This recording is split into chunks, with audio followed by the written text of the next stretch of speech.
Isa ka ng ganap na nasa self-discovery, may schedule ka na at gumawa ka na rin ng daily routine mo.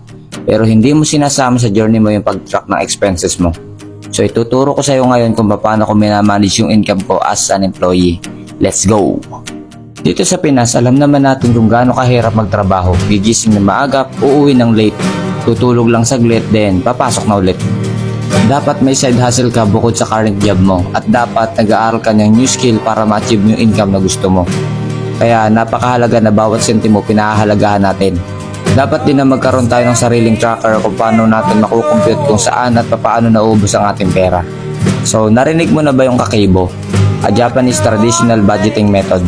So yung income ko nakafocus siya sa 4 na bahagi na pinagkakagustuhan natin. Needs, wants, culture, and unplanned. And para sa akin, ang pinakamahalaga at dapat natin tutukan dito ay i-monitor yung daily expenses natin. Kasi kahit nakaseparate na yan, kung sablay naman yung daily expenses mo, mauubos at masisira yung plano mo in the next few years. Disclaimer, hindi po ako financial expert and hindi ko pa rin nahihit yung income na gusto ko. I'm just sharing this dahil malaki ang epekto nito sa self-discipline natin.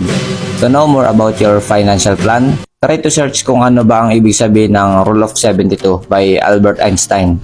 So that's it. Mahaba na ang video.